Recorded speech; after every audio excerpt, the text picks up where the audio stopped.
kita mulai. A'udzu billahi minasyaitonir rajim. Bismillahirrahmanirrahim. Assalamualaikum warahmatullahi wabarakatuh.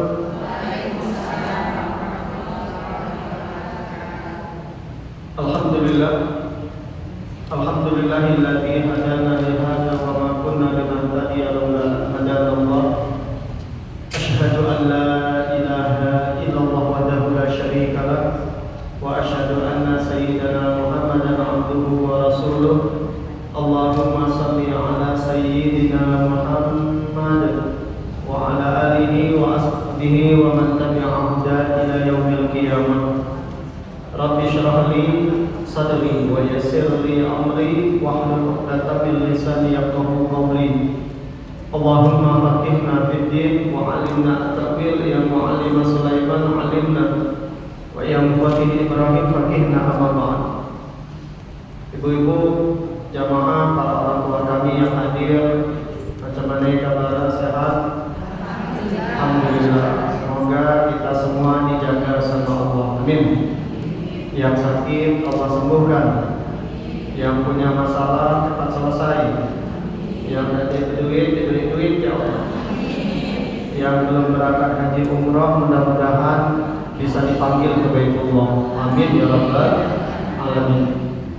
Mari kita bersyukur kepada Allah yang dengan segala nikmatnya, alhamdulillah kita masih bisa menjalankan tugas dan tanggung jawab kita sebagai manusia beribadah di jalan Allah Subhanahu wa taala. Wabil khusus pada sore hari ini, alhamdulillah kembali kita bisa bermuajahah dalam kajian rutin kita. Tentu kita berdoa kepada Allah, mudah-mudahan apa yang kita lakukan selama ini Allah ridho. Amin ya rabbal alamin. Karena percuma duit banyak kalau Allah tidak ridho, percuma wajah cikar ganteng kalau Allah tidak ridho, percuma juga punya ilmu yang pintar kalau Allah tidak ridho. Yang kita cari dalam hidup ini adalah ridhonya Allah. Itulah doa yang sering kita panjatkan. Allahumma inna nas'aluka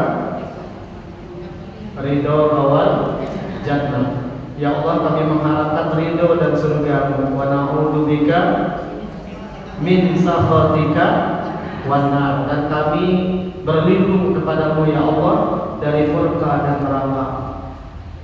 Salawat dan salam tak lupa pula kita sampaikan kepada baginda Rasulullah Nabi besar Muhammad sallallahu alaihi wasallam. Allahumma shalli ala sayyidina Muhammad wa ala ali sayyidina Muhammad. Semoga kita juga dimudahkan untuk bisa mengamalkan sunnah-sunnah dan ajaran beliau, menjadikan Rasulullah sebagai qudwatul hasanah. Dan tentu cita-cita kita berikutnya adalah tidak sekedar mendapatkan syafaat, membaca hari kiamat kita satu surga dengan Rasulullah. Amin. Seperti biasa mengawali kajian pada sore ini, kita mulai dengan lafaz al-basmalah. Bismillahirrahmanirrahim. Siapkan alat tulisnya. Insyaallah materi kita sangat menarik. Sekarang kita berada di berapa safar sekarang? Gak tahu. Kalau Masehinya tanggal berapa sekarang? 4, ingat. Sekarang memang safar berapa safar? 20 safar. Berarti sekarang kita sudah masuk di mulai masuk 10 hari terakhir di bulan Safar. Maka tema kita hari ini kita akan bahas apakah bulan Safar bulan siam. Nah, ini materinya sangat menarik sekali. Sore ini kita akan bahas 5 hal. Pertama, kita akan bahas latar belakang sekaligus hikmah mengapa kita perlu mengkaji materi tentang bulan Safar ini. Nih, latar belakang dan hikmah kajian. Seperti biasa, supaya kita tahu ngapain kita belajar materi ini, apa yang bakal kita dapatkan. Nah, ini yang pertama. Yang kedua, kita juga akan belajar identitas bulan Safar. Kita akan bahas nanti sekilas saja, karena dulu sudah pernah kita sampaikan. Bulan Safar itu bulan apa dan bagaimana kedudukannya. Yang ketiga, alasan penamaan bulan Safar. Mengapa bulan ini disebut bulan Safar? Yang keempat, ada dua kemungkaran yang sering terjadi di bulan Safar. Nah, ini pembahasan yang agak panjang tuh ada di poin nomor 4 ini. Ya, nanti ada dua kemungkaran yang banyak dilakukan oleh umat Islam, baik di Arab, Saren maupun di Indonesia, yang sering terjadi di bulan Safar. Lalu yang terakhir, nah ini yang tidak kalah menarik lagi, ada 10 kejadian penting yang terjadi di bulan Safar yang harus kita ketahui. Sudah siap? Sudah ya, kita langsung masuk yang pertama. Latar belakang dan hikmah kajian. Ada 6 kan 5. Ada 6 latar belakang kajian sekaligus hikmah yang akan kita dapatkan. Dan ini juga tujuan mengapa kita perlu membahas tema pada sore hari ini. Yang pertama, Waalaikumsalam. Yang pertama, dengan kajian ini harapannya Bu, agar kita bisa membersihkan akidah kita dari segala kesyirikan, membersihkan, meluruskan akidah kita dari segala bentuk kesyirikan. Kenapa? Di bulan Safar ini ada anggapan Bu, bahwasanya bulan Safar ini bulan yang membawa musibah. Nanti di Rabu terakhir di bulan Safar itu ada Rabu, orang Mekah nyebutnya Rabu Kasan. Tapi kalau di Jawi, orang Madura, orang Sunda maupun suku Jawa, mereka menyebutnya dengan Rabu Wekasan, pakai W. Kalau kita Rabu Kasan, mereka nyebutnya Rabu Wekasan. Ada orang Jawa yang ini? Siapa orang Jawa? Bukan orang Sunda. Orang Sunda. Jadi orang Madura, orang Bangke, hanya orang Bangke di sini. Nah, kalau di Bangka ini ada budaya Rabu Wekasan. Benar tak bulan Safar ini dan Rabu Wekasan itu diadakan gara-gara di akhir bulan Safar itu ada keyakinan Allah menurunkan banyak musibah. Nah, itu kan kalau kita tidak salah, kalau kita tidak mempelajari materi ini, takutnya nanti kita menganggap itu sebagai sebuah kebenaran, ujung-ujungnya syirik kita. Di Bangka ada budaya kebun. Tahu kebun? Nah, budaya kebun itu kalau kita namu ke rumah orang, lalu dihidangkan makanan atau minuman, jangan apa tidak nyicip. Kalau tidak nyicip, apa yang terjadi? Kebun. Ya, kebun itu artinya terjadi musibah. Nah, ini benar tak? Kalau ternyata itu benar dan tidak ada dalil, nah itu kan pacak-pacak syirik kita. Nah, inilah pentingnya kita bahas tema tentang Safar ini, agar akidah kita ini tidak terkontaminasi, tidak bercampur dengan kesyirikan. Akidah inilah modal hidup kita. Kita hidup dengan kalimat la ilaha illallah. Karena orang kalau akidahnya sudah banyak kotor dengan kesyirikan, dampak yang pertama amalnya ditolak. Az-Zumar ayat 65. La in asyrakta la yahbatanna 'amaluka. Kalau kalian berbuat syirik kata Allah, habis amal kalian. Pahala sembahyang tidak akan diterima. Ya, puasa, zakat, haji, umroh tidak akan diterima oleh Allah kalau ada yang berbuat syirik. Maka jangan pernah berbuat syirik. Kalau yang sudah pernah berbuat syirik, ayo bertaubat, belum terlambat. Yang kedua, bahaya kesyirikan itu Bu, orang yang berbuat syirik tidak akan masuk surga. Al-Maidah ayat 72. Innahu may yusyrik billah faqad harramallahu 'alaihi al-jannah. Kalau kalian berbuat syirik kata Allah, Allah haramkan bagi kalian surga. Kalau Allah telah mengharamkan surga bagi kita, jangan harap masuk surga. Maka jangan berbuat syirik. Ya, jangan datang ke dukun. Apalagi yang jadi dukun. Lebih dari jadi ini. Ya, kecuali dukun beranak. Nah, kalau dukun beranak tak dukun urut. Janganlah. Kalau yang diurut adalah sesama orang bini. Jangan urut orang laki, tidak salah urut. Beda orang soal orang laki itu agak keras urat, orang bini agak lembut. Ya, nah, yang kedua, kenapa kita perlu membahas tema ini?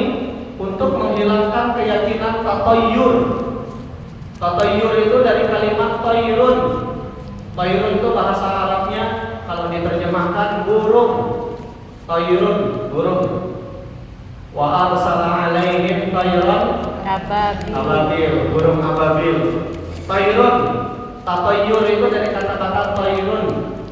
Kenapa? Orang Arab dulu ada keyakinan kalau rumah mereka didatangi burung, khususnya burung hantu, itu tanda-tanda lagi-lagi tanda-tanda kesialan. Di Makkah ada tak keyakinannya? Tidak. Jadi ya, kalau di Mekah tadi orang Mekah lagi nganggap kalau rumah diberi burung hantu katanya itu tanda-tanda tidak bagus. Mungkin akan datang penyakit, mungkin akan datang masalah kata dia. Nah itu namanya tatayyur. Nah dengan kita belajar materi hari ini, mudah-mudahan keyakinan tatayyur itu tidak diyakini di benak kita. Yang ketiga, menumbuhkan sikap tawakal kepada Allah. Tawakal itu artinya apa, Bu? Yakin. Apa? Yakin. Yakin bukan. Berserah diri kepada Allah. Tawakal itu sama seperti ucapan kita di awal kita sholat. Setelah takbiratul ihram ada doa iftitah. Di doa iftitah itu kita sering baca inna sholati. Habisnya wa nusuki. Wa Habis itu mahyaya. wa mahyaya. Wa mamati. Wa mamati. Lillahi rabbil Rabbil alamin. alamin. Inna sholati, ya Allah sholatku. Wa nusuki, apa arti wa nusuki? Pulang cepat memang pasangan ini. Wa nusuki, ibadahku. Wa mahyaya, hidupku. Wa mamati, matiku. Lillahi rabbil alamin. Semuanya ya Allah untukmu dan berada di tanganmu. Ini akidah yang benar, Bu. Orang beriman itu akidah yang benarnya, hidup matinya dan apapun yang dia lakukan semuanya berada di tangan Allah. Kita serahkan hidup mati kita itu bukan kepada manusia. Kalau ibu-ibu pernah mendengar ada ucapan menarik ini dari Habib Rizik. Ya. Kenal Habib Rizik? Nah, gimana yang kenalnya? Pernah kenalan ke beliau gimana? Habib Rizik tahu? Tahu. Beliau pernah mengatakan, jangan pernah mengancam kami, kata Habib Rizik.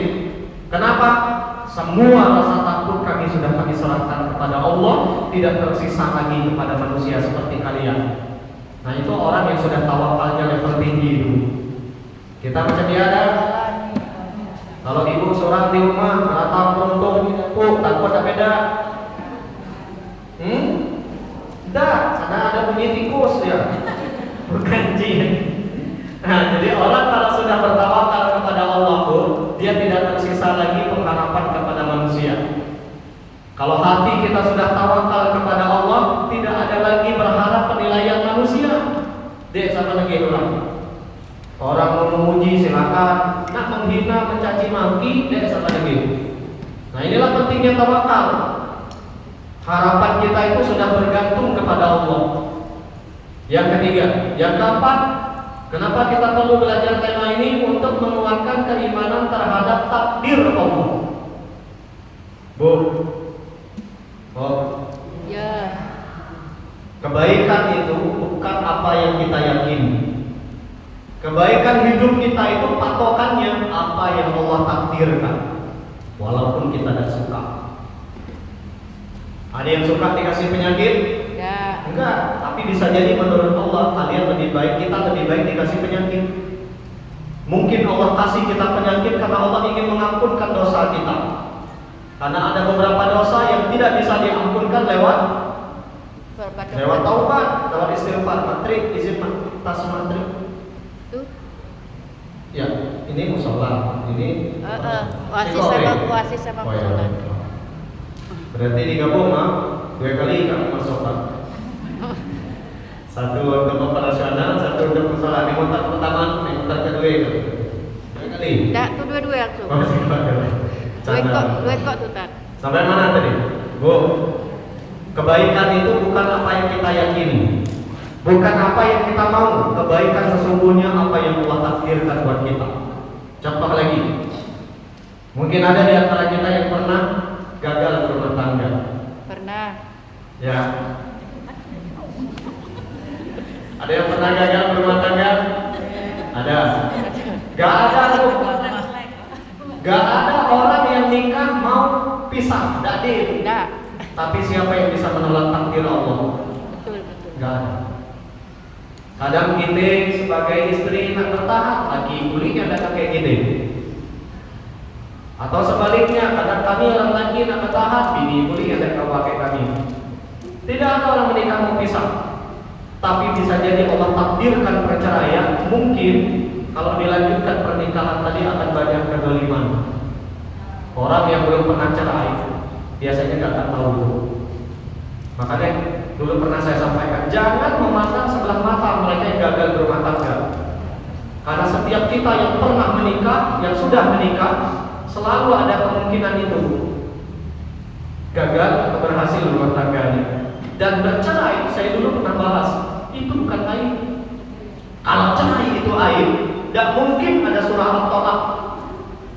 Di dalam Al-Quran 114 surah, satu di atas surahnya itu namanya surah At-Tolak, surat tentang perceraian.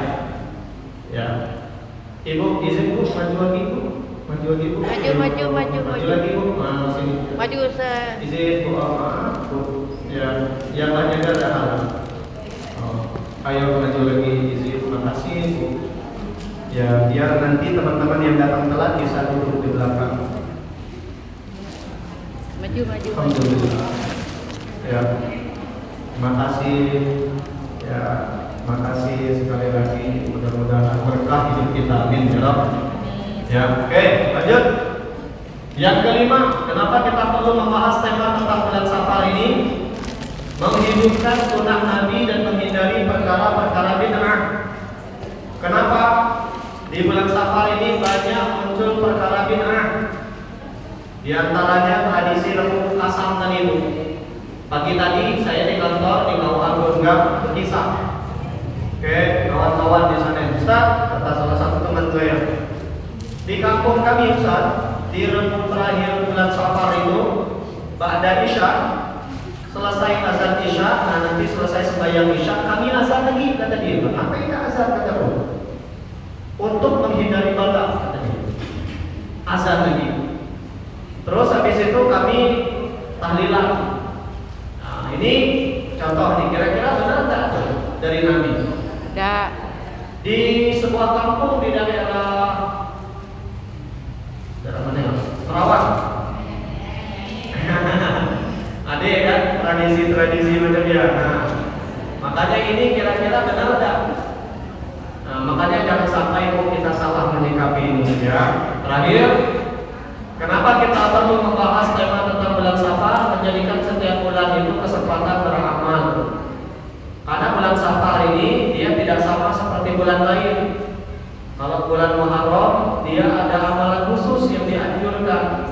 Tanggal 10-nya puasa apa namanya kemarin? Asyura, yang pahalanya mengampunkan dosa berapa tahun? 2 tahun. 1 tahun. Asyura. Bulan Zulhijjah banyak amalan khususnya. Kita dianjurkan banyak beramal soleh di 10 hari pertamanya, karena pahalanya mengalahkan pahala jihad.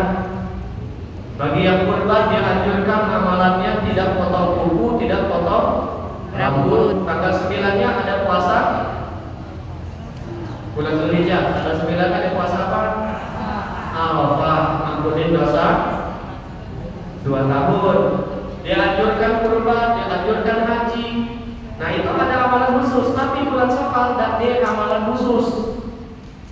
Nah kalau seandainya kita mengkhususkan amalan di bulan Safar yang sebenarnya tidak dia dianjurkan, itu yang kita khawatirkan. Takutnya tadi ngomong ujung-ujungnya niat baik, kalau ternyata ada benar jadi mendatangkan murkanya Allah, bukan mendatangkan ridhonya Allah. Makanya ini perlu kita bahas tema ini untuk menjadikan setiap bulan itu kesempatan beramal dan jangan dikhususkan. Ngaji sudah sering saya sampaikan dulu, jangan malam Jumat baik, membaca tiap hari sedekah juga sama. Jangan cuma malam, jangan cuma hari Jumat. Banyak orang sedekah bukan Jumat, jangan. Begitu juga sunnah Rasul. Jangan cuma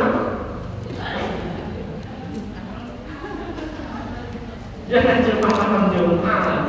Sunnah Rasul itu membaca tiap hari. Lagi sambung. Iya, ibu-ibu yang dimuliakan Allah. Nah ini ya latar belakang kajian kita. Kita masuk poin berikutnya. Identitas bulan Safar. Bulan Safar ini Bu, dia bulan Arab. Bulan kedua dari 12 bulan Arab. Dan bulan Safar ini sudah ada sejak Allah ciptakan langit dan bumi.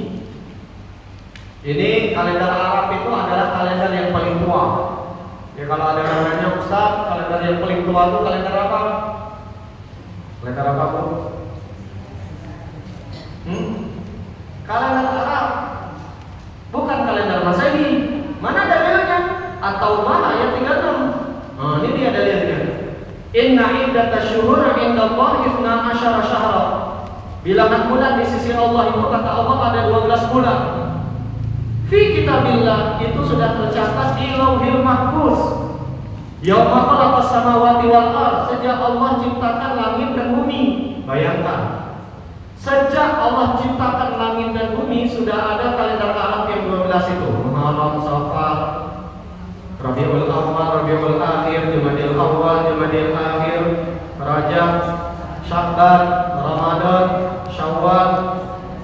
Habis itu Zulqa'dah, Zulhijjah. Ya. Nah itu sudah ada sejak Allah ciptakan langit dan bumi. Makanya kalau ada yang nanya, kalender apa yang paling tua? Arab. Kalau kalender Islam, Hijriyah, kapan ada yang kemarin? Lagi ingat kan? Zaman Nabi belum ada kalender Hijriyah. Zaman Abu Bakar belum ada. Kalender Hijriyah itu baru ada pada masa Umar, tepatnya pada tahun ke-17 Hijriah. Jadi kalender Hijriah itu masih baru dibuatnya. Tahun ke-17 Hijriah setelah Nabi meninggal. Zaman Nabi belum ada. Nah, makanya kalender Hijriah itu sebenarnya dia namanya mengadopsi dari kalender Arab. Kalender Arab ini sudah ada sejak Allah ciptakan langit dan bumi. Dari 12 bulan Arab ini kata Allah, minha arba'atul hurum. Ada 4 yang disebut dengan bulan suci. Mana 4 bulan sucinya? Zulqa'dah, Zulhijjah, Muharram, Rajab. 3-nya berturut-turut. Bulan ke-11, bulan ke-12, bulan pertama. Rajab dia bulan keberapa ya Rajab? 7. Oleh karena itu, bulan Safar ini dia bukan bulan suci. Dia bulan biasa. Di dalam Islam ada berapa bulan suci itu? Berapa Bu? 4. Salah. Berapa? 5. Ditambah Ramadan satunya. Ramadan kan bulan suci. Zulqa'dah, Zulhijjah, Muharram, Rajab, Ramadan satunya. Jadi 5 bulan suci dalam Islam. Sedangkan Safar bukan bulan suci. Jadi harus diingat karena ini nanti ada kaitannya dengan kemungkaran di bulan Safar. Oke, berikutnya kita masuk ke alasan penamaan bulan Safar. Mengapa bulan ini disebut bulan Safar? Nah, secara bahasa Safar ini berasal dari 3 kata. Nih Bu. Kata yang pertama safarun. Asal katanya safaro yusafiru. Safarun perjalanan. Berarti safar melakukan perjalanan. Bulan Safar ini pakai sin, bukan pakai sod, sin. Safarun. Musafir. Musafir itu artinya orang yang melakukan perjalanan. Kenapa bulan itu disebut bulan Safar? Pakai sin, ada yang menyebutnya bukan pakai sod, tapi pakai sin. Karena di bulan Safar orang Arab melakukan perjalanan keluar dari rumah dan kota mereka untuk melakukan perjalanan, baik perjalanan perang maupun perjalanan dagang. Orang Arab itu hobi perang, hobi dagang. Disebutlah bulannya Safar karena mereka melakukan perjalanan di bulan Safar itu. Kenapa Ustaz? Zulqa'dah bulan 11, Zulhijjah bulan 12, Muharram ini bulan suci. Mereka tidak kemana-mana. Zulqa'dah bulan duduk-duduk, nongkrong. Zulhijjah bulan berhaji, mereka melaksanakan haji di kota Mekah. Muharram masih bulan suci, juga tidak kemana-mana. Maka datang bulan Safar mereka sekapur. Itu disebutlah bulannya bulan Safar karena mereka keluar 3 bulan mereka di rumah, di kota mereka dan ke Manila. Di bulan Safar mereka melakukan perjalanan. Inilah alasan pertama kenapa bulan itu disebut Safar, pakai sin. Yang kedua, ada yang mengatakan bukan Safar, pakai short, yang benar, bukan pakai sin. Sifrun. Sifrun itu artinya kosong, mengosongkan. Karena orang Arab itu di bulan Safar ini mereka mengosongkan rumah dan Mekah. Lagi-lagi dengan alasan yang sama, untuk perang dan dagang. Di bulan Zulqa'dah, Zulhijjah, Muharram, Mekah itu ramai itu. Tapi di bulan Safar, Mekah itu kosong. Kenapa kosong? Lagi-lagi mereka melakukan perjalanan. Jadi Safar itu bukan pakai sin. Menurut sebagian ulama dia pakai short, pakai SH. Safar dari kata-kata sifrun, mengosongkan. Yang ketiga, kenapa bulan itu disebut Safar? Asal katanya asfarun, pakai short juga. Ini nama-nama warna dalam bahasa Arab. Putih bahasa Arabnya, nih warna putih, apa bahasa Arabnya? Abyadun. Hitam bahasa Arabnya nih aswadun, hajar aswadun itu hitam. Ya. Jadi kalau suami ibu ada hitam-hitam panggil saya hajar aswad bilang. Aswadun. Biru bahasa Arabnya azrakun. Merah bahasa Arabnya ahmarun. Apalagi ini kuning bahasa Arabnya asfarun. Kenapa bulan itu disebut bulan Safar? Karena di bulan ini orang Arab itu beberapa di antara mereka kulitnya menguning. Mereka mengira itu karena bulan Safar membawa sial tadi, bawa penyakit, bawa musibah, bawa masalah. Karena ditengoknya banyak orang Arab di bulan Safar itu kulitnya menguning. Kan ada penyakit kuning itu kan? Nah itu. Makanya ada keyakinan di Arab itu bulan Safar itu bulan yang membawa sial. Karena di bulan Arab ini, di bulan Safar ini, sebagian orang Arab itu kulitnya menguning. Padahal bisa jadi perubahan pada kulit itu karena perubahan cuaca. Kayak ibu berangkat haji, berangkat umroh, nyampe sana kulit kering apa dah? Kering, bibir pecah dah? Pecah, kulit macam tulang. Batuk. Oh, batuk ya. Yang tidak batuk itu cuma otak sama tembok. Semua orang yang berangkat haji, berangkat umrah pulang bawa oleh-oleh biasanya. Ya, cuma yang pulang haji kemarin sama dia kan boleh oleh-oleh. Canda. Oke, berikutnya. Jadi sudah tahu ya alasan penamaan bulan Safar berasal dari 3 kata. Safarun karena di bulan ini orang melakukan perjalanan. Sifrun karena di bulan ini orang mengosongkan rumah dan kota Mekah. Asfarun karena di bulan ini sebagian orang Arab kulitnya menguning. Nyambung ya. Berikutnya kita masuk 2 kemungkaran yang terjadi di bulan Safar, yang banyak terjadi dan dilakukan oleh sebagian umat Islam. Kemungkaran yang pertama, ada orang mempermainkan hukum Allah di bulan Safar ini, khususnya terkait dengan bulan Safar. Karena bulan Safar bukan bulan suci, semaunya mereka merubah.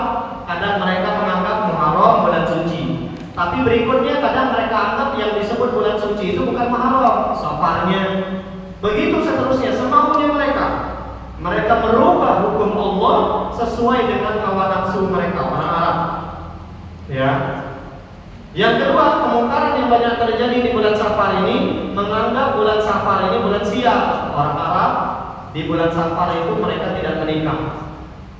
Dengan alasan tadi, takutnya bulan Safar ini bukan bulan yang hoki kalau istilah orang Cina itu, tapi bulan yang membawa sial. Di kita ada keyakinan yang macam ya, pun tadi. Beberapa tahun yang silam saya pernah ditelepon sama jamaah mufti dakwah saya. Dia mau nikah, ikhwan, Ustaz, saya mau nikah kata dia.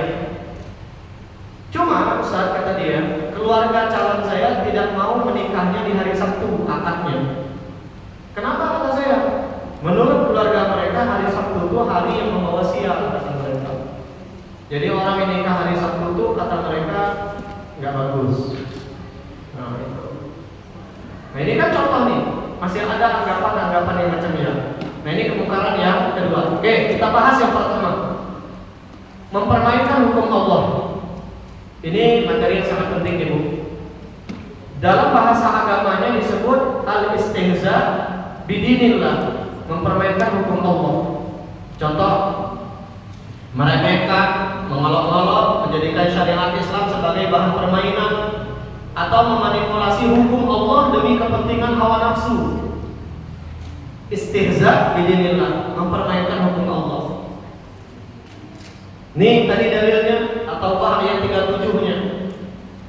Lihat pertengahan ayatnya, innaman nasi'u ziyadatun fil kufri. An-nasi itu menunda-nunda dan berubah-berubah, kadang safar dijadiin bulan suci, kadang Muharram. Mereka tunda itu. Yudhillu bihil ladzina kafaru, itu dilakukan oleh orang Arab yang menyebabkan mereka kufur kata Allah. Yuhillunahu ama wa yuharrimunahu ama. Semaunya mereka merubah hukum Allah. Allah tetapkan bulan suci itu Muharram, tapi mereka merubahnya menjadi Safar. Kadang Safar, kadang Muharram, kadang Safar, kadang Muharram, tergantung untuk ruginya mereka. Itu yang disebut dengan mempermainkan hukum Allah. Dilarang dalam agama kita.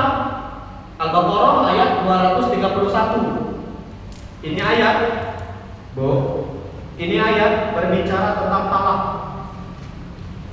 Dan yang paling sering orang itu mempermainkan hukum Allah itu, hukum agama itu, perkara talak. Contoh, banyak para suami itu karena sering menceraikan istrinya, berusaha mencari pendapat ustaz, ada pendapat ustaz yang atau pendapat ulama yang mengatakan talak dalam kondisi marah dan sah. Mana dicari pasti ada. Nah, dia menghindari hukum Allah supaya selamat. Karena di dalam Islam kalau kita sudah ceraikan istri kita, ibu sudah dicerai 3 kali, itu tidak boleh tinggal serumah lagi dengan suami. Kalau masih tetap kontak ustaz tinggal serumah, ya itu hukumnya haram. Berhubungan sama dengan zina. Rujuknya berat, ibu mesti nikah dulu dengan laki-laki lain. Itu yang disebut dengan talak Cina putih. Kalau dalam fikih itu disebut talak bain kubro. Dan itu banyak. Sekarang orang di luar sana, mungkin juga ada di sini, Bu. Dia udah diceraikan suaminya lebih dari 3 kali, lagi tinggal serumah lah. Nah banyak para suami karena terlanjur menceraikan istri berkali-kali macam yang tadi, akhirnya dia berusaha mencari pendapat untuk menyelamatkan dirinya.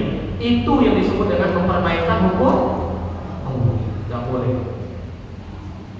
Itu tidak boleh, haram hukumnya.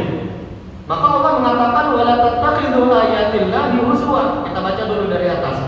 Wa idza talaqtumun nisa fabalagna ajalahunna famsikuhunna bima'ruf aw sarrihuhunna bima'ruf. Kalian para suami kata Allah, kalau kalian ceraikan istri kalian, pantau masa iddah istri yang kalian cerai itu. Kalau mau rujuklah sebelum habis masa iddah. Karena kalau rujuknya setelah habis masa iddah mesti ijab kabul baru lagi yang disebut dengan talak bain sughra.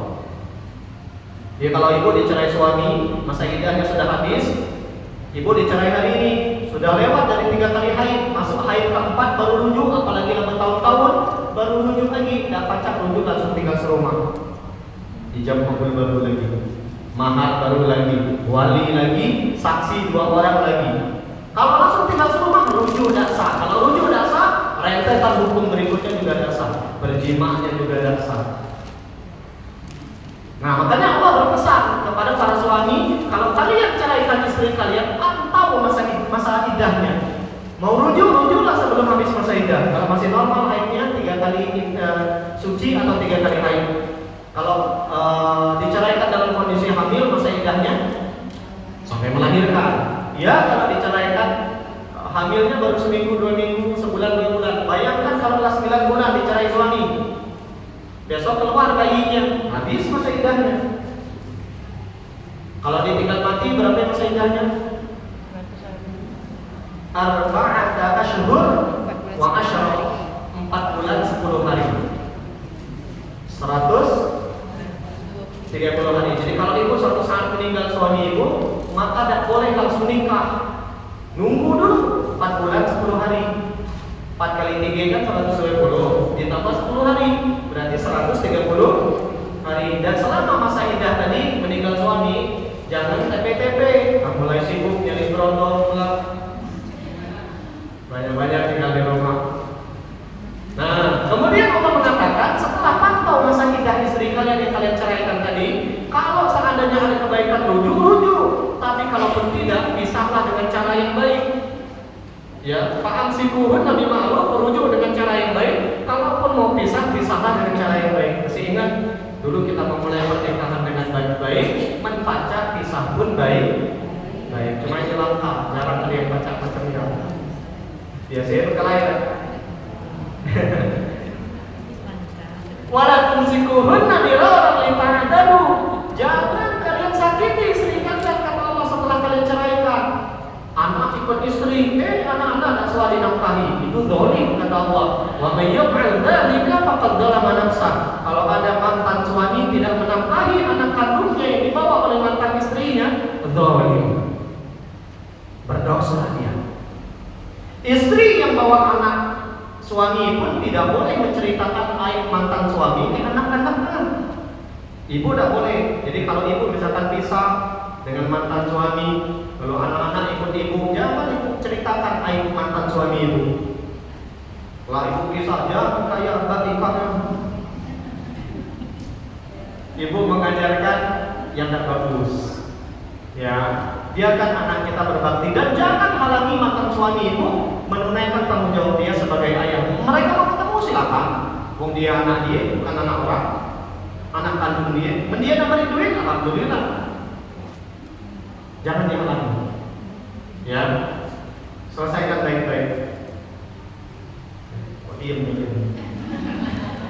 Yang berikutnya, wala tattakhidhu ayatillahi huzwa. Jangan mempermainkan hukum Allah dalam perkara talak. Itu nggak boleh. Berikutnya Bu. Nah ini 7 bentuk mempermainkan hukum Allah. Ada 7 bentuk ini jangan dilakukan. Ini mempermainkan hukum Allah. Ini gambar saya. Kemana dia? Yang pertama, menghalalkan yang haram dan mengharamkan yang halal. Contohnya tadi bulan Safar yang dilakukan oleh orang Arab. Jadi tahun ini Muharram yang bulan suci, Safar dan tahun depan kalau mereka nengok oh ternyata ada ramai orang yang haji, mereka haramkan bulan Safar, bulan Muharram pulih mereka anggap bukan bulan suci. Itu nggak boleh. Yang kedua, mengolok-olok syariat Islam. Mana contohnya? Kalau ibu pernah dengar baca sejarah Kiai Haji Agus apa? Agus Salim. Beliau kan jaketnya nggak panjang. Pernah suatu ketika beliau sedang pidato kebangsaan, dihadiri oleh banyak orang dan saat itu baru salah beliau, tiba-tiba banyak bunyi be ngolok jenggot beliau. Langsung aja ditembak sama Agus Salim. Ternyata yang hadir di sini bukan manusia kata beliau. Banyak binatang yang merasa binatang tadi silakan keluar kata beliau. Itu contoh mengolok-olok agama Islam. Jenggot ini sunnah. Ya, jenggot sunnah Nabi. Yang benar tuh panjangkan jenggot, tipiskan kumis. Jangan terbalik, jangan kayak Pak Raden. Kumis panjang, jenggot gede. Nah, ibu yang punya suami coba cek mana yang panjangnya, jenggot atau kumis. Yang benar panjangin jenggot. Ini saya sedang berniat ibu, kan jadi beda. Mau saya panjangin kayak Sasa Fikriza, entah cemane kalau untuk muka aku. Cuma ada niat kemarin udah bilang sama istri, insyaallah saya mau panjangin ini. Biasanya kan saya rapikan. Ya mudah-mudahan tetap ganteng lah. Contoh lagi, ada yang mau Allah jilbab. Pernah dengar jilbab? Jaringan Islam liberal. Nah itu banyak tuh orang-orang jil. Tapi kalau Adian Musa ini itu bukan jaringan Islam liberal. Beliau mengatakan itu singkatan dari jaringan iblis laknatullah. Karena mereka tuh merusak Islam dari dalam. Menyebut jilbab bukan syariat Islam dan mereka bilang jilbab tidak wajib. Nah ini kan orang-orang yang merusak Islam dari dalam. Itu kan mengolok-olok syariat Islam. Ini dia. Kemudian mempermainkan talak tadi. Banyak suami ngancam-ngancam istrinya. Kalau kamu saya masak nanti kamu. Ngancam-ngancam tuh ikut mempermainkan hukum Allah, itu tidak boleh. Ya. Nih menjadikan talak sebagai alat menakut-nakuti, main-main. Banyak para suami WA istri ya, bunda atau umi, kamu saya talak. Lah ada ini ya. Tidak lama kemudian muncul WA lagi, tapi bohong. Kan banyak kan sekarang bercanda macamnya. Kalau diucapkan oleh suami jatuh dulu. Tidak boleh. Talak dijadiin bahan candaan, tidak boleh. Kemudian mengakali hukum Allah, mencari celah dan alasan untuk menghindari hukum Allah dengan berbagai tipu daya dan rekayasa yang tadi saya bilang. Banyak suami nyaraikan istrinya, nyari pendapat yang nyeleneh. Saya ini sering jadi mediator orang berkelahi suami istri. Banyak para istri, para suami WA saya masalah talak. Suaminya nyari pendapat yang aneh supaya lolos dari jeratan hukum Allah. Itu tidak boleh. Tidak boleh. Kemudian memilih syariat sesuai selera. Yang menguntungkan diamalkan, yang merugikan tidak diamalkan. Contoh waris. Banyak di antara kita sholat ikut aturan Allah, puasa ikut aturan Allah, kurban ikut aturan Allah, waris tidak. Itu tidak boleh. Itu mempermainkan hukum Allah. Kemudian menjadikan agama alat mencari keuntungan dunia. Ini banyaknya para politikus. Menjelang pilkada, semuanya datang ke masjid. Setelah terpilih dan suami pengol. Ada tak? Banyak. Anggota-anggota DPR yang terpilih itu di Pangkal Pinang. Ada tahu di Bangka? Karena saya kan tinggal di Pangkal Pinang. Itu banyak di antara mereka dulu sebelum pemilihan itu WA saya, Ustaz, kapan kajian pemilihan Pak Ustaz? Mau silaturahim. Bahasanya halus, padahal kan ada gajah di balik batu. Setelah terpilih, kita WA, boro-boro dibalas, dibaca, sakit hati ibu.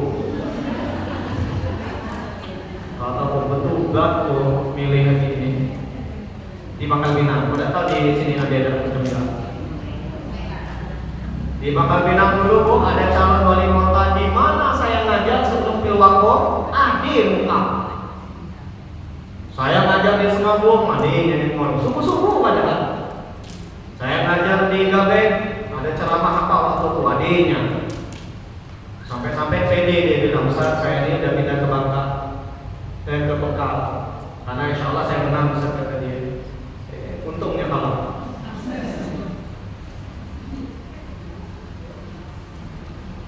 Dia menang aja belum tentu hadir lagi. Nah ini kan banyak politikus yang tipe macam ini, menjadikan agama sebagai alat politik. Ada lagi orang ceramah di YouTube, di TikTok, di Instagram. Itu niatnya bukan dakwah, tapi supaya viral. Banyak, tidak sikut duit. Banyak. Makanya ibu hati-hati kalau mau bertanya masalah agama, jangan di media sosial, langsung datang macam ini. Karena kalau di media sosial itu banyak orang tuh tidak benar. Dan sekarang gampang dipanggil ustaz, dipanggil kiai, dipanggil habib, gampang banget. Baca ceramah dikit. Saya cerita nggak ya kemarin di sini? Seminggu yang lewat kalau saya nggak salah, ada seorang jamaah wabi dakwah yang rutin dia menyaksikan wabi dakwah setiap malam Jumat di Bekasi. Dia bilang, Ustaz, saya diceraikan suami saya berkali-kali. Sebelum saya nelfon Ustaz, saya nyari referensi di TikTok. Di TikTok ada seorang ustaz terkenal. Dia mengatakan kalau istri dicerai suami, supaya cerai suami itu dianggap dan dipacak dihapus, istri cukup layani suami, kata si ustaz itu. Saya bilang ngeramang, mana ada kayak gitu. Makanya hati-hati ya Bu ya. Jangan belajar dari Syekh Google, Syekh TikTok. Jangan belajar langsung lah macam ini atau datangi guru-guru kita yang ada langsung. Kemudian berikutnya, nih terakhir ya, tidak berhukum dengan hukum Allah pada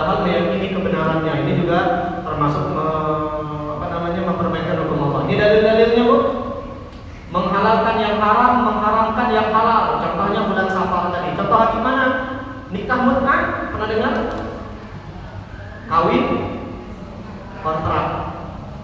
Sebagian aliran ada yang mengamalkan ini. Haram hukumnya. Betul sempat dihalalkan oleh Nabi. Karena dulu kan banyak sahabat tuh perang, daripada mereka berzina, Nabi halalkan mereka kawin kontrak. Tapi Nabi haramkan sampai hari kiamat. Itu yang disebutkan oleh Imam Syafi'i. Saya kata Imam Syafi'i tidak pernah mendapati di dalam Islam awalnya haram, sempat halal, lalu diharamkan Nabi sampai hari kiamat kecuali kawin kontrak. Jadi kalau ada aliran yang menganut meyakini kawin kontrak itu boleh, mereka menghalalkan yang haram, mengharamkan yang halal. Itu mempermainkan hukum Allah gitu. Enggak boleh. Yang kedua, mengolok-olok syariat Islam tadi, sholat, jilbab, jenggot, azan. Dulu ada tokoh nasional ibu-ibu, dia bilang azan itu udah lebih indah katanya dari suara apa, kata dia, alat musik. Lamur takdir. Mungkin ibu juga tahu. Udah kawan ibu nama lah disumasi orang kulit. Ya. Oke, berikutnya mengolok-olok ini juga sama. Berikutnya yang ketiga, yang tadi mempermainkan talak. Nabi menyebutkan salatun, 3 hal kata Nabi. Jadduhunna jaddun, hazluhunna jaddun. 3 hal kata Nabi, seriusnya dianggap serius, candanya dianggap serius. Pertama, nikah, jangan canda masalah nikah. Talak, jangan canda masalah talak. Yang ketiga, rujuk, jangan canda masalah rujuk. Jadi yang punya mantan jangan canda kayak mantan, rujuk yuk. Jangan, tak boleh. Ya. 3 hal, seriusnya dianggap serius, candanya dianggap serius. Nikah, talak, rujuk. Berikutnya yang keempat, mengakali hukum Allah. Contohnya riba. Di perbankan yang mengandung sistem riba, mereka tidak menyebut riba itu dengan riba. Disebut apa namanya? Bunga. Bunga bukan bagi hasil. Bunga. Kalau bagi hasil itu di perbankan syariah. Bagi hasil dengan riba beda. Kalau riba jelas ya zalim dan haram. Tapi kalau bagi hasil boleh. Tapi di mana boleh bagi hasil. Ada perbankan syariah itu pelicong juga. Contohnya bagi hasil dia nyebutkan, giliran untung bagi hasil, dia sama kita bagi. Giliran rugi kita nasabah yang disuruh nangkungnya, itu bukan bagi hasil namanya. Ada perbankan syariah yang macamnya banyak. Masih ingat cerita tentang Yusuf apa? Bukan Yusuf Mansur, Yusuf yang Singkong. Yusuf Hamka yang punya tol. Beliau sempat menyimpan uang beliau di perbankan syariah, duitnya dipaling oleh orang oknum sih, tapi bukan banknya oknum, bank terkenal, bank syariah terkenal. Talak, ini tadi mengakali hukum Allah masalah talak banyak. Para suami yang menceraikan istrinya supaya tidak dihitung tinggi, ujung-ujungnya akhirnya dia nyari pendapat yang menyelamatkan dirinya. Itu tidak boleh. Di Pangkal Pinang itu ada seorang ustaz yang dia mengatakan talak yang sah itu yang di pengadilan. Di Pangkal Pinang, mungkin ibu sebagian ada yang tahu. Si ustaz ini kemana-mana dia bilang talak di rumah itu tidak sah, yang sah itu yang di pengadilan kata dia. Otomatis pendapat ini dipegang oleh para suami. Dan bahaya, siapa yang jadi korban? Istri. Kalau dibenarkan pendapat si ustaz ini, berapa banyak para istri dikorbankan? Saya bilang langsung si ustaz, entar kata saya, kalau talak di pengadilan yang sah, berarti kalau ada orang nikah siri dan tercatat di KUA zina dong berarti. Dan juga kata dia, apa? Talak kok macam dia? Seandainya yang nikah siri terpenuhi rukun dan syaratnya, tidak tercatat di KUA secara negara, zina beda? Misal, jangan kita aminkan. Seandainya saya nikah siri ini, lalu tidak tercatat di KUA, tapi rukun nikah pun terpenuhi. Sah. Zina kan? Berarti talak itu tidak mesti di pengadilan, macamnya juga harusnya. Tapi banyak para suami ngakalin, karena ada ustaz yang ngomong macamnya tadi, dipegangnya untuk menyelamatin diri. Itu yang disebut ngakal hukum Allah. Tidak boleh. Berikutnya, memilih syariat sesuai selera. Yang Yang tadi kebanyakan ini dalam perkara waris.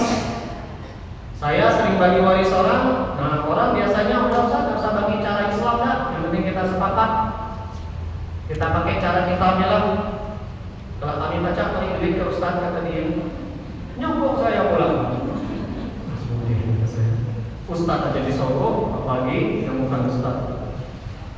Yang keenam, menjadikan agama alat mencari keuntungan dunia, ya, politikus tadi, supaya viral, konten media sosial. Dulu masih ingat tak, menjelang pilpres, salah satu tokoh nasional, kan ada 01, ada 02, ada 0.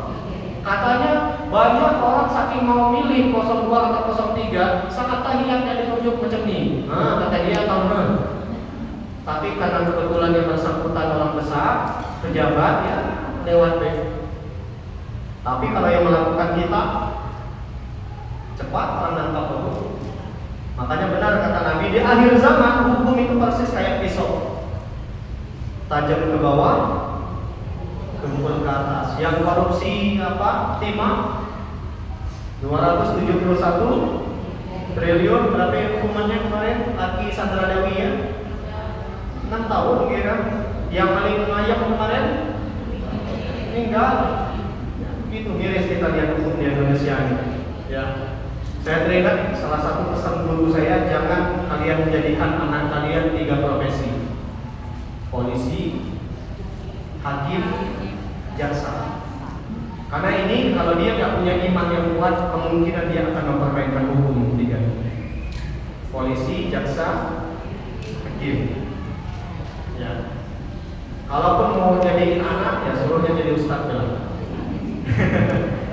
Ya. Tapi banyak yang bilang, Ustaz, ini apa nama, kalau anak kami jadi ustadz miskin? Enggak, sekarang banyak ustadz yang kaya. Iya. Ya tergantung ustadznya, kawan usaha beda.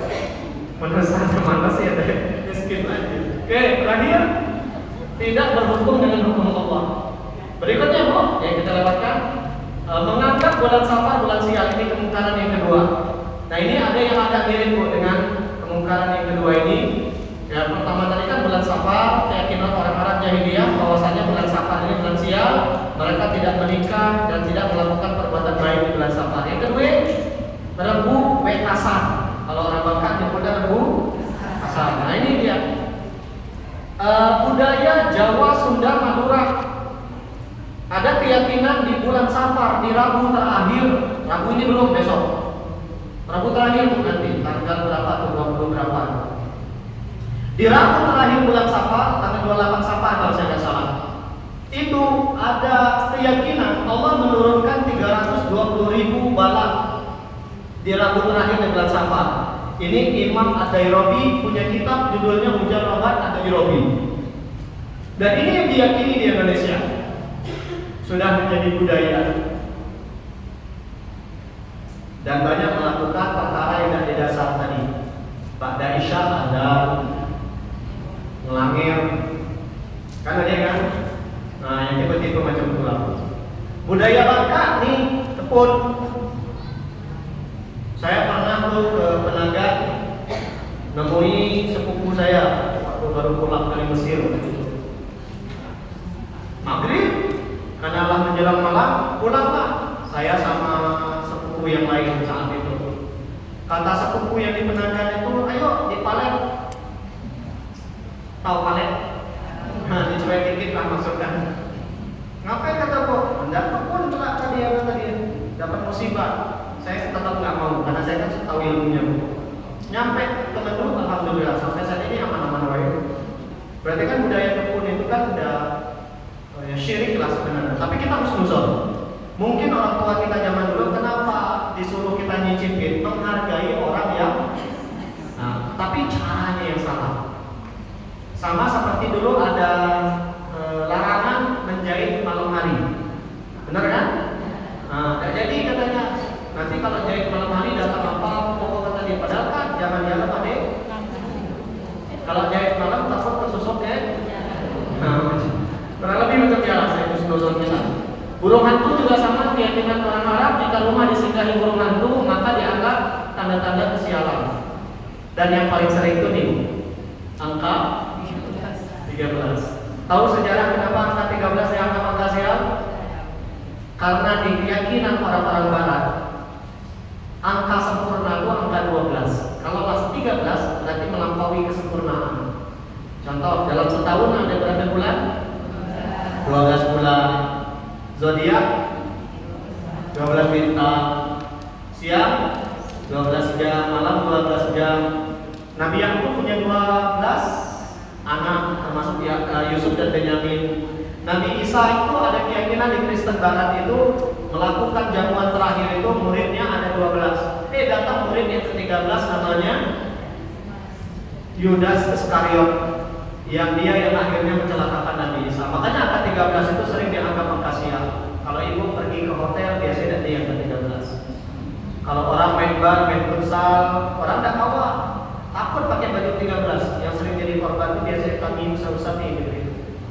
Tapi tidak ulang kami gol. Jadi bukan karena angka 13 sebenarnya. Oke, bagaimana tanggapan Islam? Di dalam Islam tidak ada kesialan kecuali atas izin Allah. Nah, ini harus diyakini, Bu. Jadi mudarat, musibah ya, atau bahasa negatifnya kesialan itu bukan karena makhluk.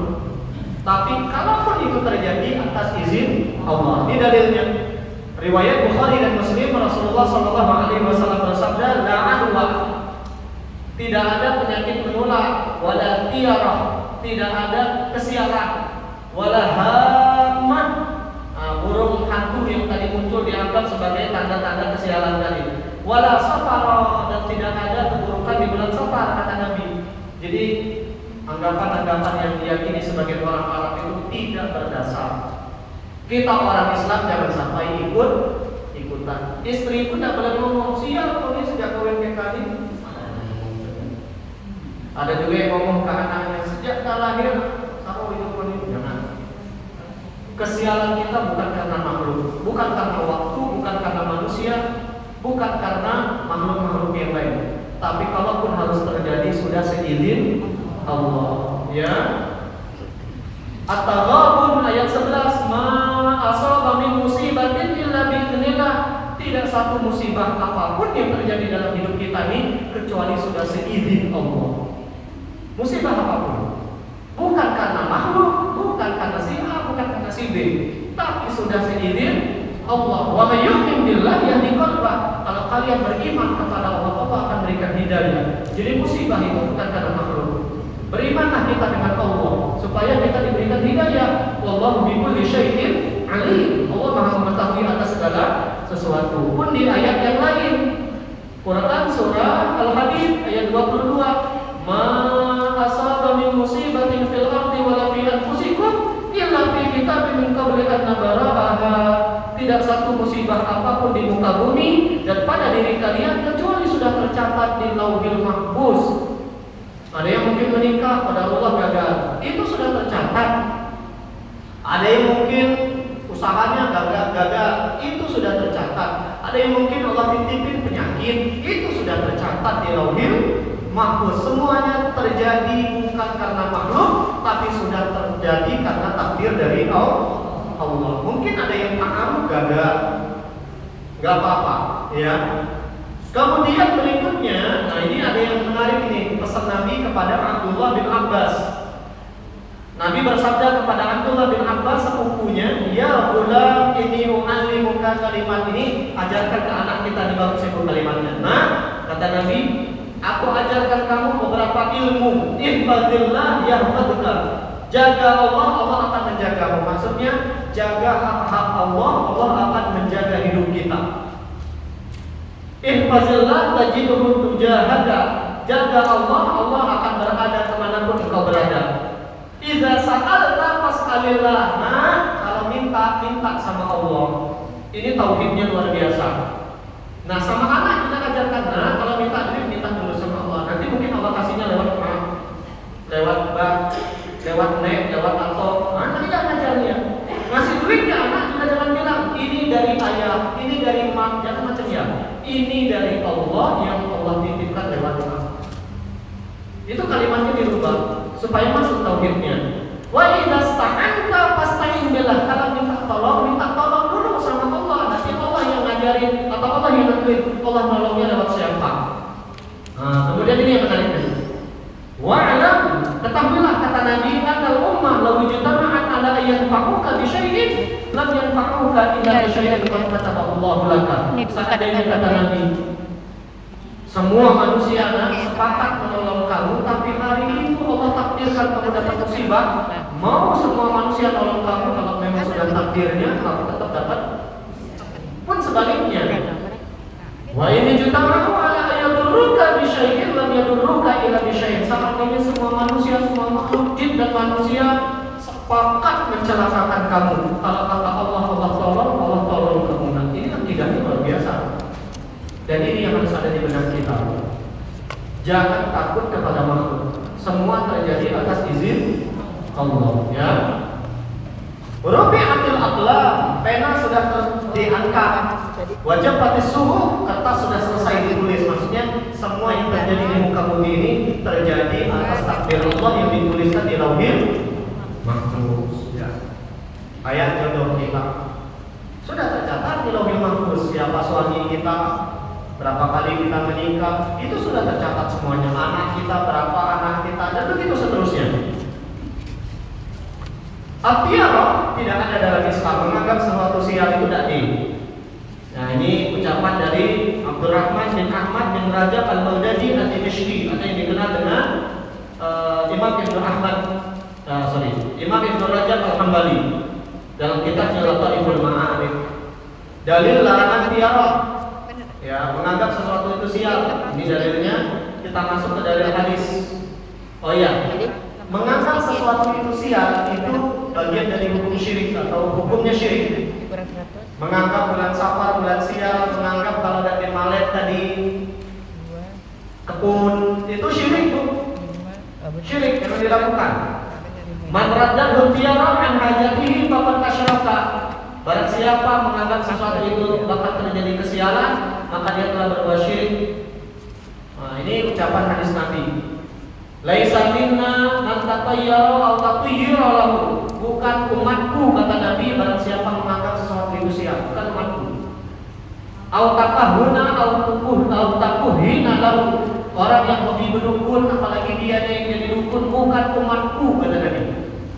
Kecuali dukun beranjak tadi, ya.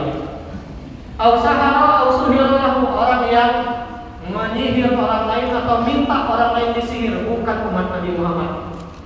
Sihir ada dua, dan suka kayak orang namanya santet, suka kayak orang namanya pelet, dua-dua dan jadi, ya. Terakhir, ini dalil yang melarang kita atau anjuran bagi kita untuk meninggalkan sesuatu itu yang sial tadi. Ya dukhulul jannah min ummati sabaqun alal qalbi ghairi hisabin. Umatku, kata Nabi, akan masuk surga 70.000 orang tanpa ada perhitungan amal. Amin. 70.000 orang. Enggak ada perhitungan amal, semua amalnya dianggap baik, lama aja dia masuk surga. Sahabat pun bertanya, "Man hum ya Rasulullah?" Ya Rasul, siapa orang yang akan masuk surga 70.000 tanpa ada perhitungan amal tadi? Ciri-cirinya. Nih, pertama dicatat ya. Humul ladzina la yastarqun. Ciri yang pertama, yang tidak minta diruqyah. Enggak boleh minta diruqyah. Jangan dikit-dikit minta ruqyah, apalagi lagi minta ruqyah dan berduit, minta ruqyah mening banget, minta ruqyah. Yang macam ini nggak boleh. Boleh minta ruqyah jika darurat. Contoh darurat, misalkan ibu sendiri di rumah, tiba-tiba muncul lato-lato. Nah, tiba-tiba hilang lato-lato tadi. Kan udah darurat banget. Atau misalkan seperti orang yang kerasukan jin, nah itu boleh, itu udah darurat. Tapi kalau belum darurat jangan. Tidak boleh minta diruqyah. Haram hukumnya. Ya, kecuali darurat. Ini banyak juga para peruqyah, para ustaz tidak ngerti juga. Orang minta ruqyah langsung dikabul kayaknya. Akhirnya orang tergantung dengan ruqyah. Bila ustaznya dapat ruqyah, dibilangnya ruqyah dari hasil. Bila ustaznya baca ruqyah, dipadainya sekapur kayak orang. Itu bahayanya, Bu. Ya, yang kedua, ciri-ciri yang akan masuk surga 70.000 tanpa hisab ini, wala yatatayyarun. Mereka yang tidak menganggap sesuatu itu sial, kayak kebun tadi yang ke-13, bulan Safar, Rabu Kasam. Nah itu wala yaktawun. Mereka yang tidak melakukan pengobatan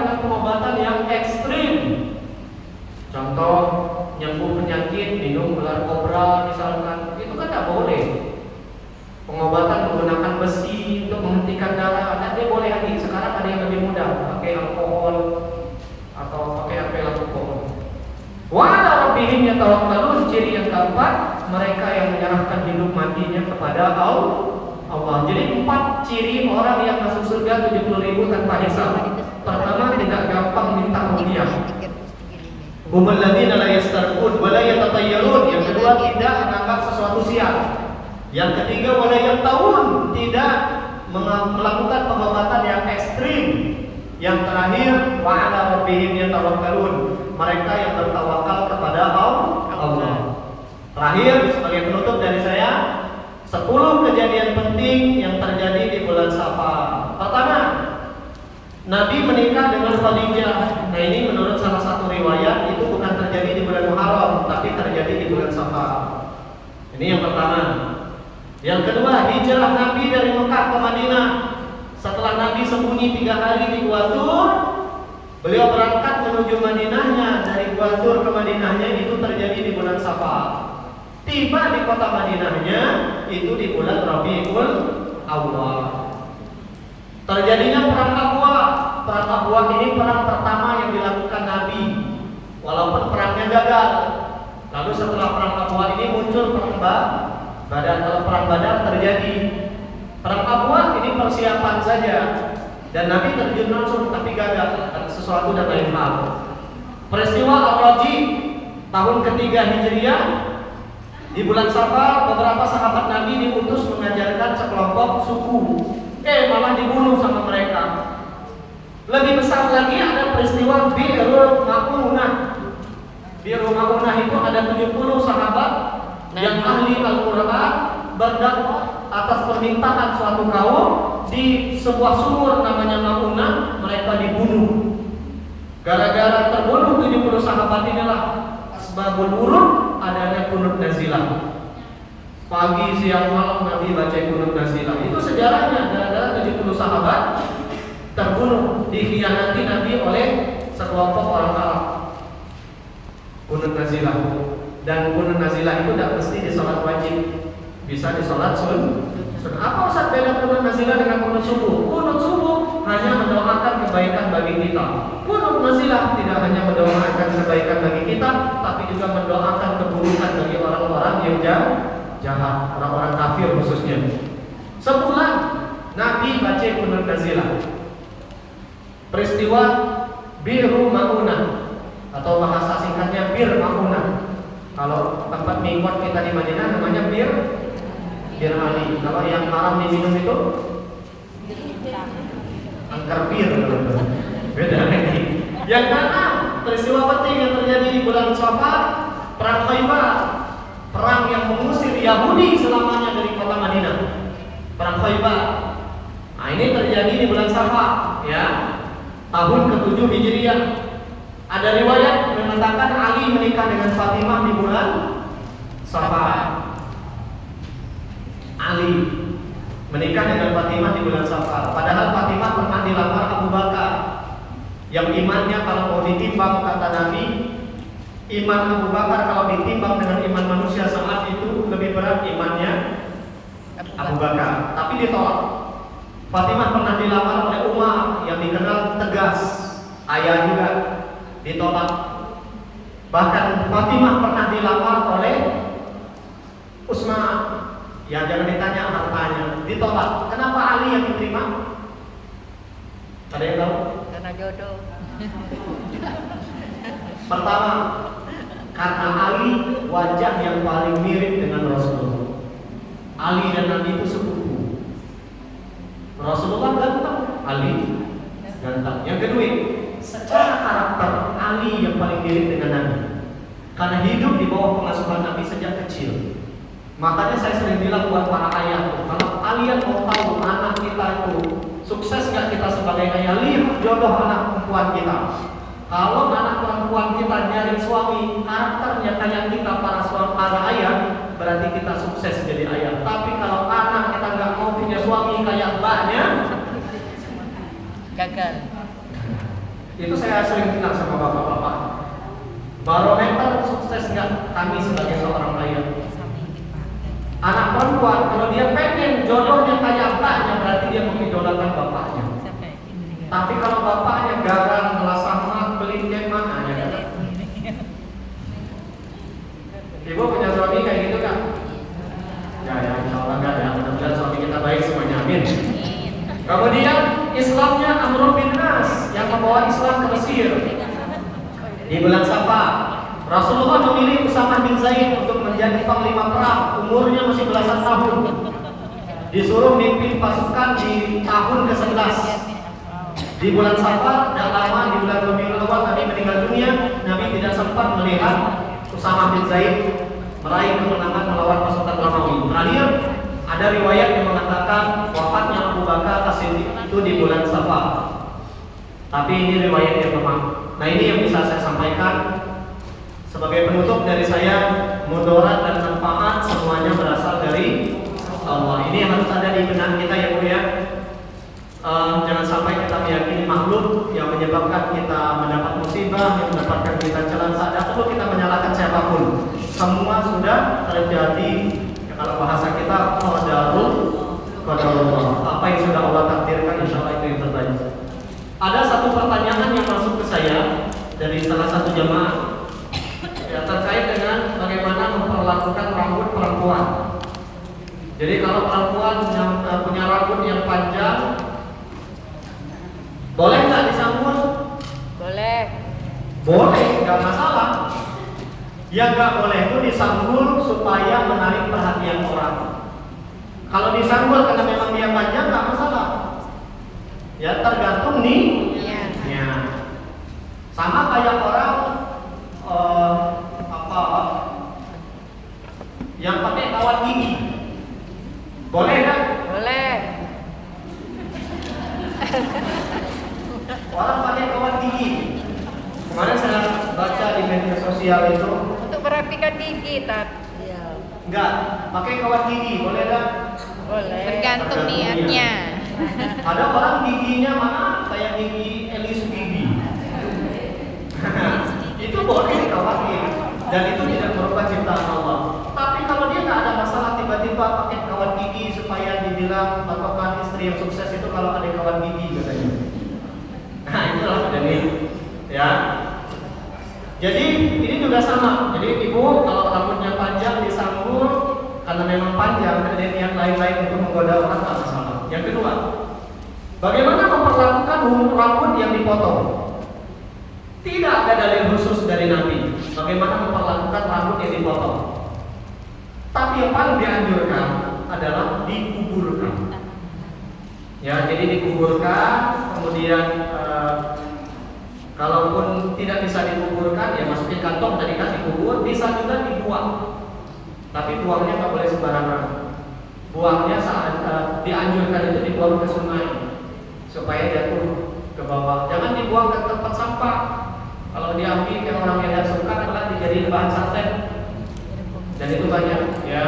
Rasulullah itu pernah disantet oleh Labid bin Al-Aqsam. Itulah asbabun nuzul turunnya surah An-Nas sama Al-Falaq. Rambut Nabi diikat dalam 11 ikatan, dibundel dalam sebuah pelepah kurma, dimasukkan ke dalam sumur namanya sumur Zalwan. Nabi bisa tahu beliau kena sihir gara-gara Nabi bermimpi saat itu. Ada orang yang mendatangi beliau menanya kenapa Nabi sakit. Kata yang satunya dia kena sihir. Di mana buhulnya? Buhul itu ikatan rambutnya. Orang itu nggak bisa nyihir kita kalau nggak ada media. Media itu apa? Ya yang ada dari kita. Ya seperti rambut, kuku, termasuk barang-barang baju. Lihat nggak kalau dukun tuh. Ibu pengen melet siapa? Oh melet bisa tahu. Cari mana baju dia atau mana rambutnya yang keambil. Beri kayak dukunan. Itu namanya buhul. Sehingga kalau ibu merasa disantet, dipelet, cari dulu sumber buhulnya. Itu yang saya sering bilang, jangan sembarangan beri sesuatu sama orang yang kita nggak sukai. Ibu yang punya mantan, sihir mantan itu lebih berbahaya. Bukan mantan suami, mantan pacar. Mantan terindah. Di Pangkal Pinang, jamaah saya di Kemenkumham masih muda. dia pisah sama suaminya. Ada kejadian aneh, terus menerus terjadi sampai akhirnya dia nelfon saya, Ustaz, di rumah saya banyak muncul belatung. Padahal dade bangkai dade, tapi pembantu sering lihat belatung, saya juga sering lihat dan hilang tiba-tiba. Pada akhirnya kata saya itu bisa jadi sihir. Terus apa yang harus saya lakukan? Ibu kata saya coba cek ada masalah nggak sama seseorang. Oh, sama mantan suaminya. Jadi pisahnya nggak bagus-bagus dan suaminya sering datang.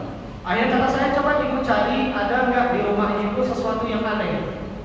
Dicarilah sama ayahnya, sama kakeknya dan adik-beradiknya, ketemu di belakang lemari ada kayak sesuatu yang agak aneh. Di fotonya ke saya. Udah hilang. Ada fotonya di saya, di videoin bahkan. Nah itu. Ini saya nggak pernah usah naruhnya di belakang lemari. Sejak dibuang itu nggak pernah muncul lagi belatung. Itu sihir.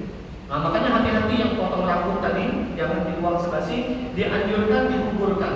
Terus boleh nggak usah dipakaikan untuk rambut palsu? Ulama mengharapkan. Nggak boleh rambut kita dijadiin rambut palsu. Wig apa wig? Wig itu hanya dibolehkan kalau bahannya sintetis, bukan dari rambut manusia.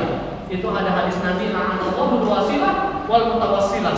Allah melaknat orang yang menyambung rambut pakai rambut yang asli. Haram hukumnya.